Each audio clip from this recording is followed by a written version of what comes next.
So the enzymes required for beta oxidization are located in the mitochondrial matrix.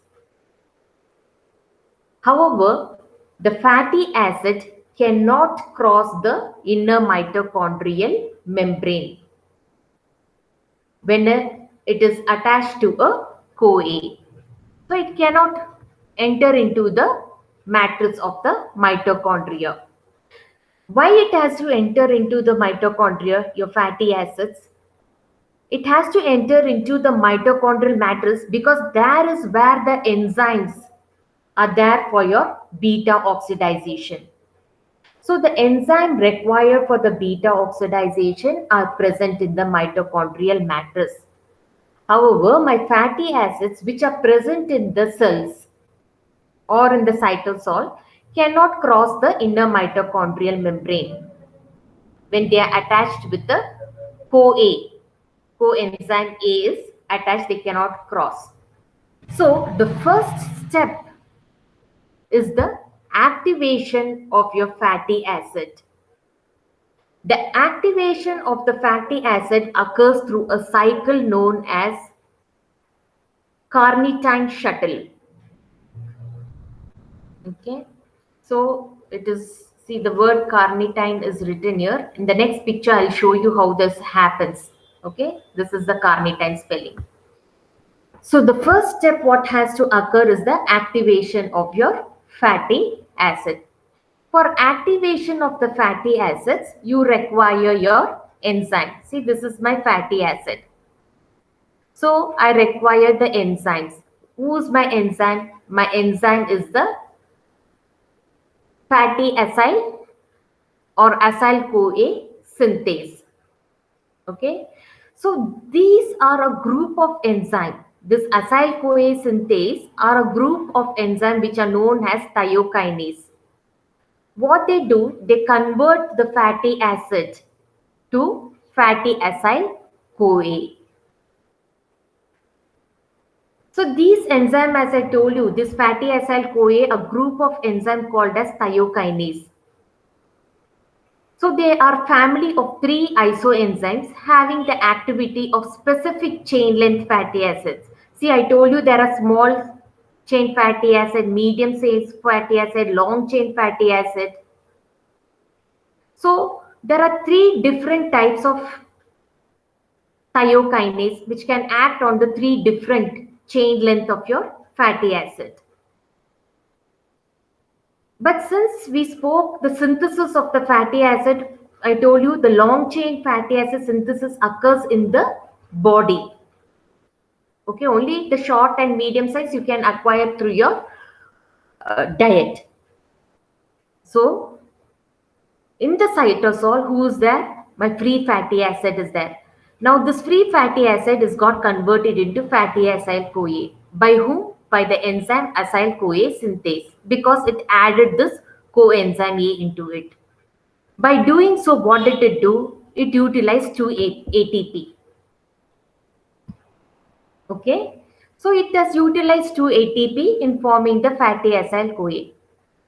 See, what is the purpose of fatty acid oxidization or the fatty acid metabolism we told? The entire chapter, I mean today's class what I'm speaking is breaking off of the fatty acid to get ATP. Somehow I have to get ATP. And this fellow what he has done, he has used up the ATP. Okay, not an issue. He has used up only the 2 ATP molecules. Okay. So your fatty acid to convert into fatty acyl CoA, the presence of acyl CoA synthetase, it uses up 2 molecules of ATP. The activated fatty acid, okay, this is now your activated fatty acid.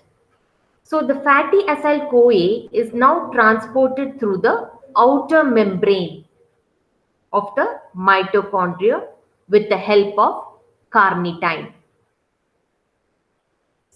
So the next slide you can see here. Here what I have written is fatty acyl CoA is formed by the formation of the thioester bond between the carboxyl group. You know, all your fatty acids will be having the carboxyl group, right?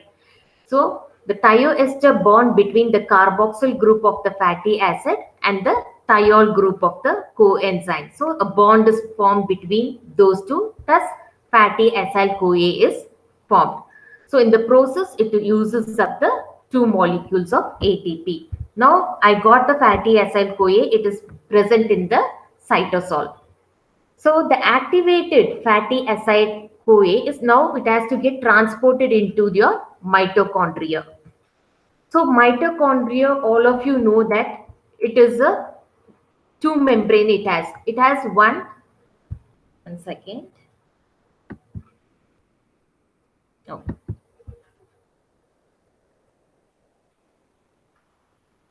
Okay. It has an outer mitochondria and it has an inner mitochondria and the inner membrane space. And then you have the mitochondrial matrix where the cristaol is present.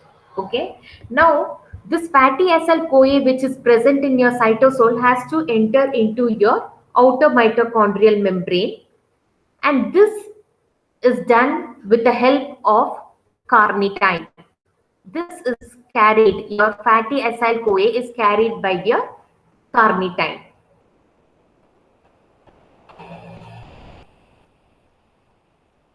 In the presence of the enzyme carnitine acyl transferase 1.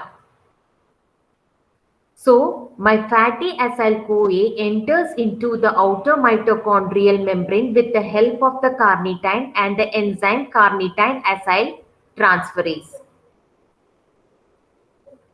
So the fatty acid gets attached. Okay, this is your fatty acid, right? Now your fatty acid gets attached to the hydroxyl group of the carnitine to form what? Fatty acyl carnitine. So your fatty acid acyl CoA, it entered into your outer mitochondrial membrane with the help of carnitine.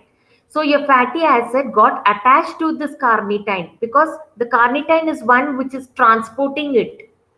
So with the help of the hydroxyl group, it has bound to the carnitine in the presence of this enzyme carnitine acyl transferase CAT1.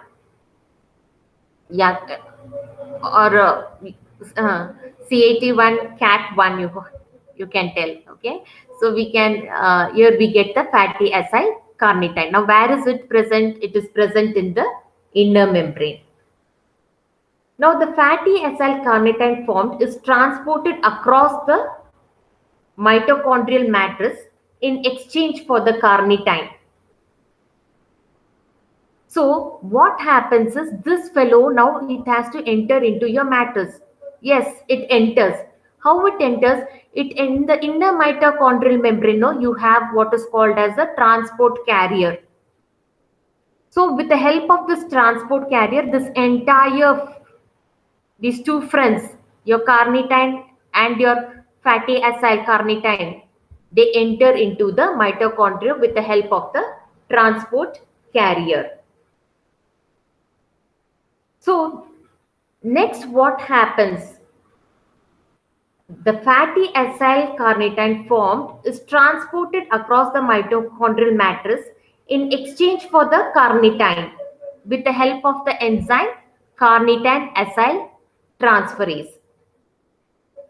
So now what happens is your carnitine acyl transferase in the mitochondrial matrix, what it does it separates the carnitine and it separates your fatty acyl group. So your fatty acyl carnitine is now separated from your carnitine. So what happens? Your fatty acyl carnitine again combines with the CoA group, coenzyme A. So what did I get? I will get fatty acyl CoA. So what was here in the cytosol? Fatty acyl CoA was present. So what is there in my mitochondria? Fatty acyl CoA is there. How did I get it? Because of this enzyme carnitine acyl transferase 2, which is present in the inner mitochondrial membrane, catalyzes the transfer of the acyl group from fatty acyl carnitine to coenzyme A, thereby forming fatty acyl-CoA and a free carnitine. Hope this is clear. Okay. So just this step again I shall repeat. So you have this carnitine acyl transferase 2 or CAT2, which is present on the inner mitochondrial membrane. What does it do? It is an enzyme. So it catalyzes the transfer of the acyl group from the fatty acyl carnitine to coenzyme A. Thereby what happens is there is a formation of fatty acyl CoA. So when your fatty acyl CoA is being produced with the help of this coenzyme A, what you get is you get your fatty acyl CoA. What happens to my carnitine? The carnitine is left free. Now the left free carnitine, okay, it returns back to the intermembrane space via the transporter. Okay, so this transporter also has a name. It is called as acyl carnitine transporter or carrier. So once it enters into the inner membrane space, it is ready to capture another fatty acyl CoA, so that the cycle keeps on continuing. So what did I end up with? I ended up with having the fatty acyl CoA. This is what I wanted. Just to cross the membrane, because I am unable to cross the mitochondrial membranes and enter into the matrix, because my enzymes for fatty acid oxidation is present here, I have to do all these procedures.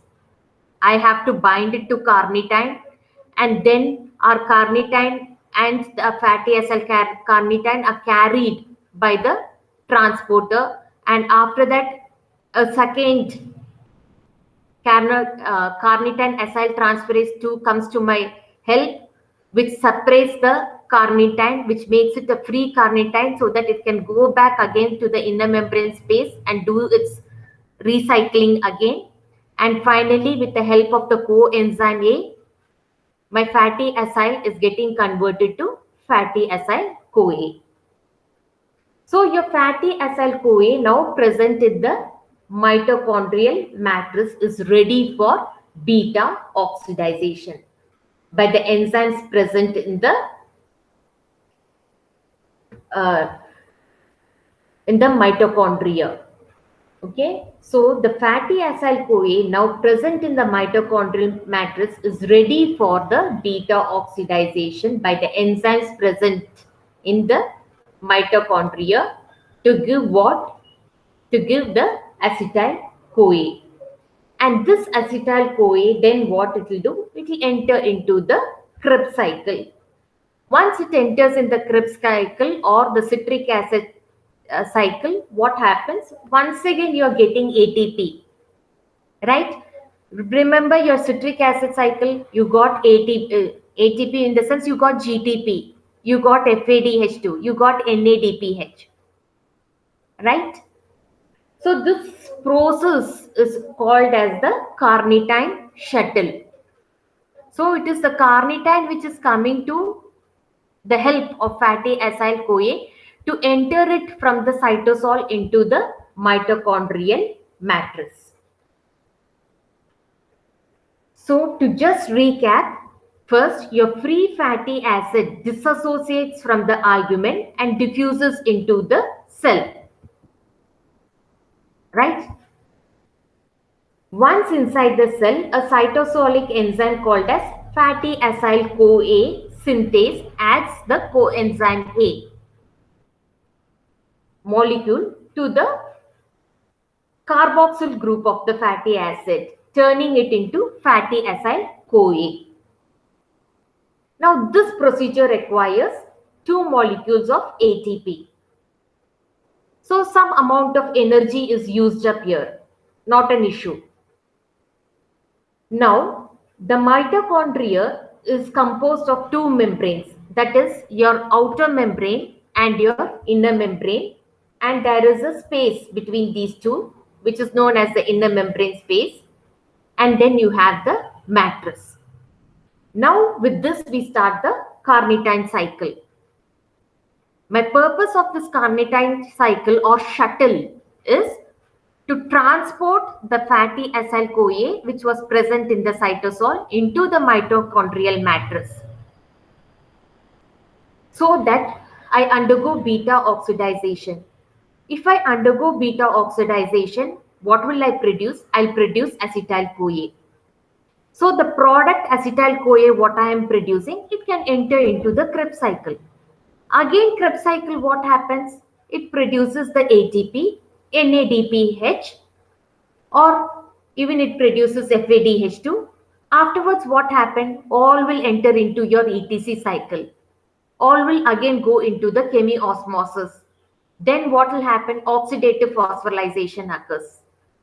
Then what will you get? You will get enormous amount of ATP, right?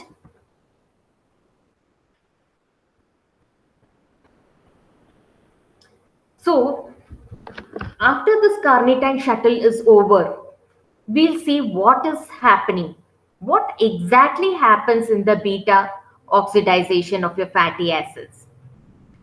Okay, so your fatty acid chains can vary in length. I told you short, medium, long, very long fatty acids. So I have different thiokinase enzymes which can activate different type of fatty acids.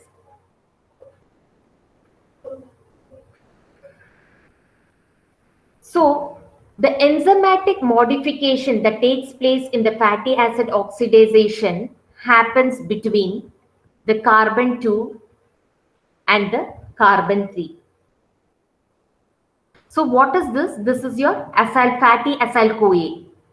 Okay, it is written acyl-CoA, but that was your it is fatty acyl-CoA. So carbon 1, 2, 3, 4 I have here. So the enzymatic modification that takes place in your fatty acid, it occurs between your second carbon and your third carbon of the chain. It is also called as a alpha, beta, gamma. So second and third means the enzymatic reaction is happening between the alpha and the beta. So each of these carbons enter into your fatty acid oxidization with 2 hydrogen bound to it.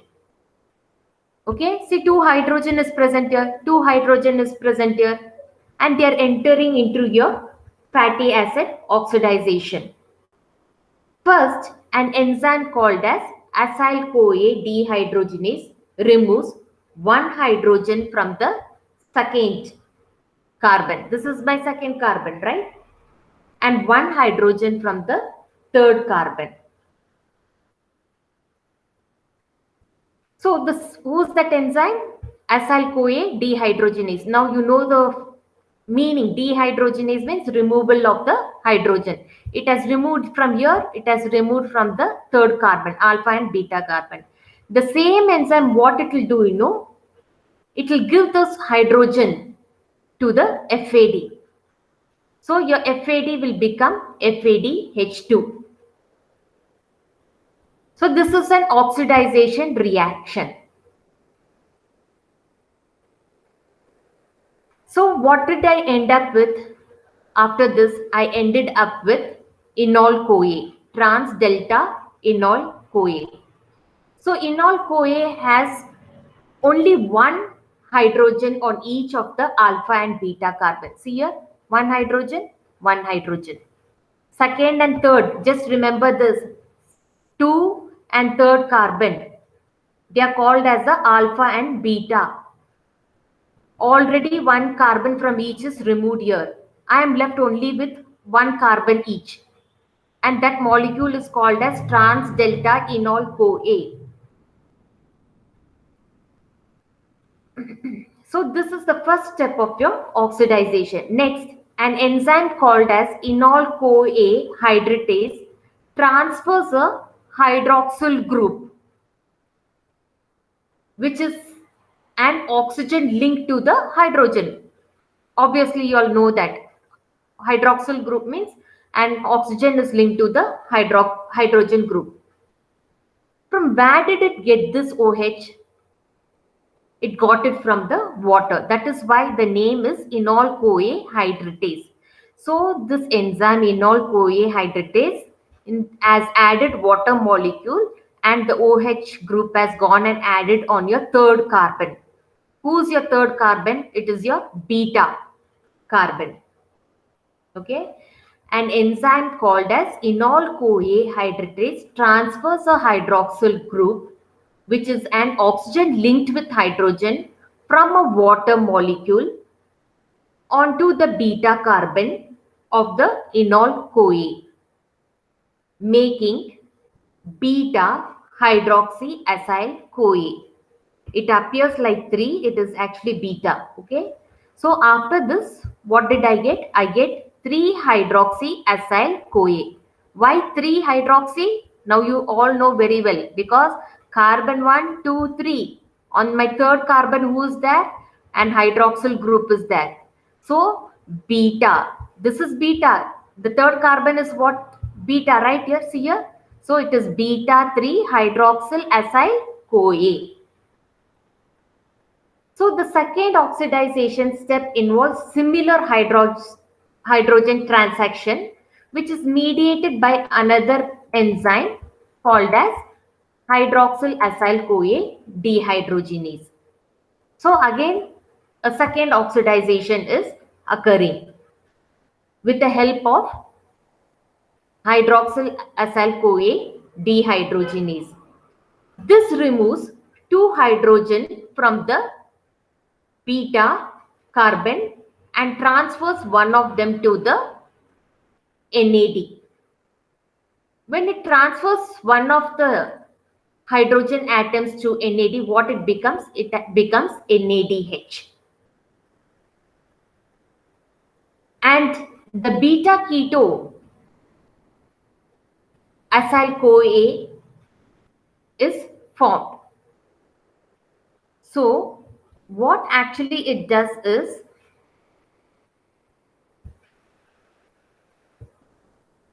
we'll come back here. We have this beta acyl CoA. Okay. So this is the product what I got. After this product is formed, next what happens? Next again an oxidization, second oxidization step is involved. Okay, this is brought about by the enzyme dehydrogenase, and the full name of that enzyme is beta hydroxyacyl dehydrogenase. So this removes 2 hydrogen from your beta, the third carbon. It removes this hydrogen and this hydrogen. After removing this hydrogen, what it does? It gives one of the hydrogen to NAD. Okay. The NAD, after accepting the hydrogen, it will become NADH. It has removed 2 hydrogen. The another hydrogen is released free. Okay. So one of them is given to nicotinamide adenine dinucleotide molecule, or your NAD, making NADH, and beta keto acyl CoA is formed, releasing the other hydrogen. And because this is an oxidization step that occurs in the beta carbon, look at this. The 3 carbon here is what everything is happening. So this is, we have named it as beta carbon. See here, alpha and beta. So this, my third carbon is beta. So everything is happening in my beta carbon.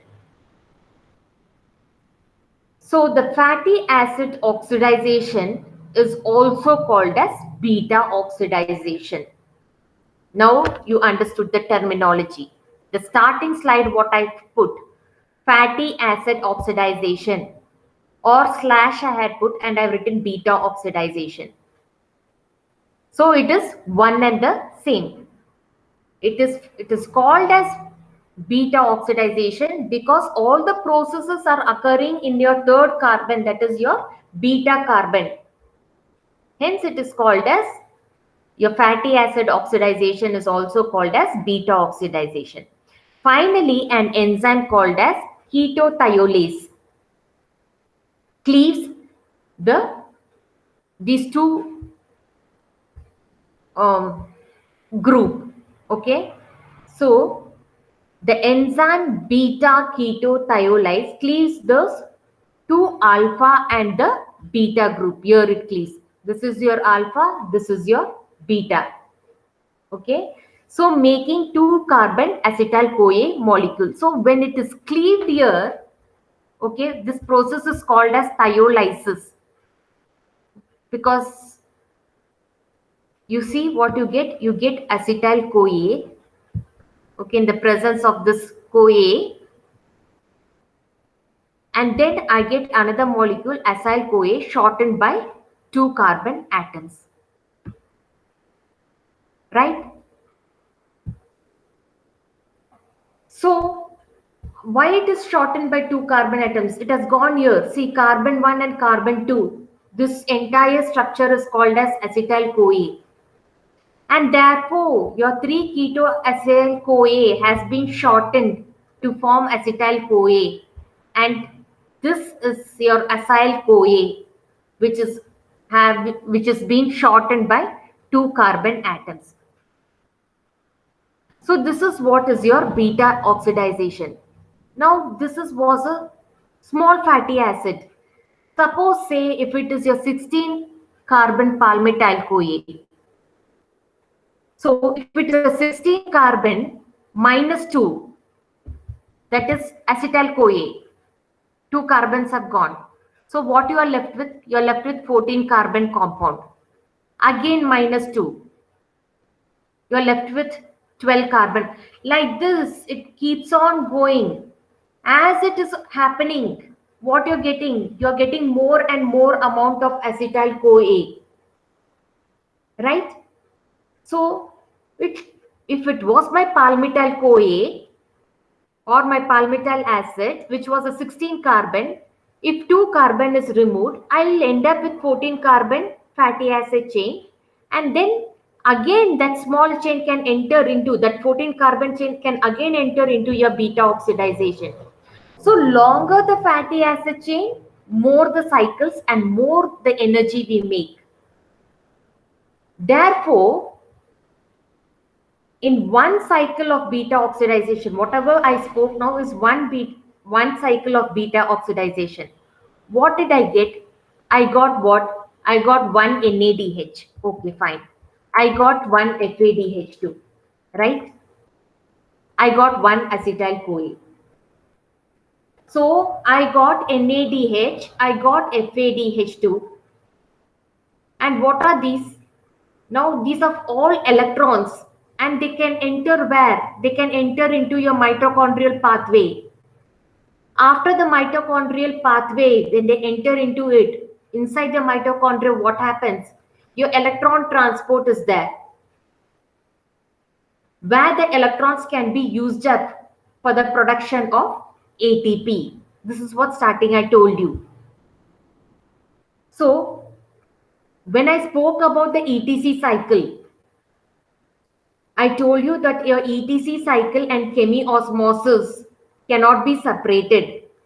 They can be separated only by the uncouplers. Otherwise, both has to occur simultaneously. When both occur simultaneously, only oxidative phosphorylation happens. So ETC cycle has to happen so that I get the protons, and the protons will enter into the ATP synthase to produce the ATPs. So if you remember, I told you one molecule of your NADH. Let me write it here and show. So I told you one molecule of your NADH is going to produce, I told 3 molecules of ATP. And also I told you that now this 3 molecule is no more considered. Okay. They say it is 2.5. Okay. Your chemistry and physics people do all the calculation. Okay. And they have come to a conclusion saying that it is only 2.5. It's okay. We'll keep it 3. Okay. 1 FADH2. FADH2. It produces how much? It produces 1 molecule of No, it produces two molecules of ATP, right? Okay, it produces two molecules of ATP. So, on the other hand, what did I get? I got acetyl-CoA. This acetyl-CoA, what it can do, it can enter into your TCA cycle. Okay, it can enter into your TCA or tricarboxylic acid cycle or Krebs cycle, which is another metabolic pathway in the mitochondria that burns your acetyl-CoA. Again, what it will do, it produces the NADH and FADH2. So it makes more NADH and FADH2, which then enters into the electron transport chain. So I told you the Krebs cycle is producing 12 ATPs per acetyl CoA. For one acetyl CoA molecule, 12 ATPs are produced. But I told you the chain occurs twice. Please go back to the videos which we have already spoken, wherein I told that 12 into 2 makes 24 ATP. So please remember what now the sentence what I mentioned was, it is synthesized one NADH, one FADH2, okay? So totally, actually in your TCA cycle, it is 3 molecules of NADH which is produced. So totally what happens, 12 molecules, when you do the calculation on based on this 3 and 2, you get 12 molecules of ATP. So suppose say, if you are having 16 carbon palmitol CoA, so this has to go rounds and rounds of your beta oxidization until finally it produces your acetyl CoA. So we'll not go into the entire rounds. We'll just come and speak about the energetics of your beta oxidization. Okay. So your beta oxidization, if you are considering palmitoyl CoA, 7 cycles occurs. So 7 FADH2 is produced. 7 NADH is produced. Okay. So if your FADH2 enters into ETC cycle, what did I tell?